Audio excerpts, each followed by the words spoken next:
आप देख रहे हैं केडी न्यूज।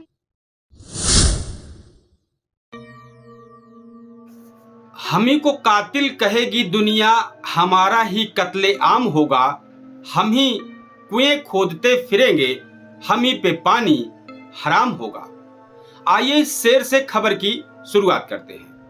अयोध्या मिल्कीपुर के पास उथैला झील का अब कायाकल्प होने जा रहा है। शासन द्वारा 381 करोड़ रुपए का फंड मिला है। यह झील अयोध्या आने वाले टूरिस्टों के आकर्षण का केंद्र बनेगी। नमस्कार, मैं कपिल देव शुक्ल और आप देख रहे हैं केडी न्यूज सुल्तानपुर चैनल। इस खबर को आप इसके सहयोगी अवधि तक चैनल पर भी देख सकते हैं। यूपी के पर्यटन मंत्री जयवीर सिंह ने इस बात की जानकारी देते हुए बताया है कि उत्तर प्रदेश इको पर्यटन का हब बनता जा रहा है। प्रभु श्री राम की जन्मस्थली अयोध्या इको पर्यटन के रूप में भी पर्यटकों को आकर्षित करेगी। Uttar Pradesh eco tourism development board ने अयोध्या को इको पर्यटन के प्रमुख केंद्रों के रूप में विकसित करने के लिए नई पहल की है। इस पहल के तहत अयोध्या रोड पर सोहावल के सुचित्तागंज के पास उधैला झील को लगभग 3.81 करोड़ रुपए की लागत से एक आकर्षक इको टूरिज्म स्थल के रूप में विकसित किया जा रहा है। यह झील खास तौर पर सर्दियों में प्रवासी पक्षियों की बहुलता के लिए विख्यात है। यह स्थान पक्षी प्रेमियों, वाइल्ड लाइफ फोटोग्राफरों और प्राकृतिक प्रेमियों के लिए बेहद खास है। उत्तर प्रदेश के पर्यटन एवं संस्कृति मंत्री जयवीर सिंह ने यह जानकारी दी है।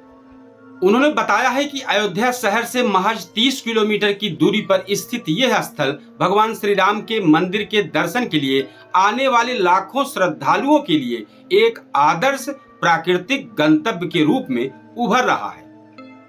पर्यटन विभाग का मानना है कि धार्मिक यात्रा के साथ साथ पर्यटकों को प्राकृतिक सौंदर्य का आनंद लेने का अवसर भी मिलेगा। उधैला झील में बड़ी संख्या में प्रवासी पक्षियों का आगमन होता है। उत्तर प्रदेश इको टूरिज्म विकास बोर्ड द्वारा यहाँ पर्यटक सुविधाओं का विकास किया जा रहा है। इनमें मुख्य प्रवेश द्वार, कैफेटेरिया, टिकट काउंटर, वॉकवे, 2 विश्राम स्थल, गजेबो हट, शौचालय, बच्चों के खेलने का क्षेत्र और एक वॉच टावर समेत कई चीजें शामिल है। पर्यटकों को झील और उसके आसपास आने वाले रंग बिरंगे पक्षियों का विहंगम दृश्य भी देखने को मिलेगा। पर्यटन मंत्री ने आगे बताया कि पर्यावरण संरक्षण और सतत पर्यटन का प्रोत्साहित करने के उद्देश्य से झील के बीचों बीच एक विशेष मिट्टी का टीला तैयार किया जा रहा है।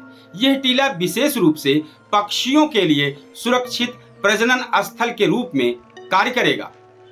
परियोजना के तहत न केवल पर्यटकों को आकर्षित करने की योजना है, बल्कि स्थानीय जैव विविधता और पक्षियों की सुरक्षा को भी प्राथमिकता दी जा रही है। यह प्रयास पर्यटन और संरक्षण के बीच संतुलन स्थापित करने की दिशा में एक महत्वपूर्ण कदम साबित होगा। जयवीर सिंह कह रहे हैं कि इको पर्यटन का हब बन रहा है उत्तर प्रदेश। जयवीर सिंह ने बताया है कि उत्तर प्रदेश इको पर्यटन का हब बनता जा रहा है। प्रभु श्री राम की जन्मस्थली अयोध्या इको पर्यटन के रूप में भी पर्यटकों को आकर्षित करेगी। हमारा उद्देश्य सिर्फ पर्यटकों को आकर्षित करना ही नहीं, बल्कि उन्हें प्रकृति से भी गहराई से जोड़ने का अवसर प्रदान करना है।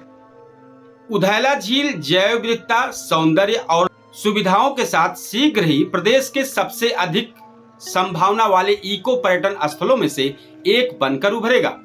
उन्होंने बताया कि अयोध्या आने वाले श्रद्धालु और पर्यटक उथैला झील की ओर भी रुख करेंगे। इससे स्थानीय स्तर पर रोजगार के अवसर के साथ साथ आमदनी का जरिया बनेगा। हम एक शेर के साथ खबर का समापन करते हैं।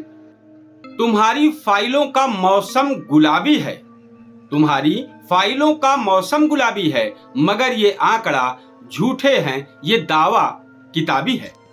नमस्कार, जय हिंद।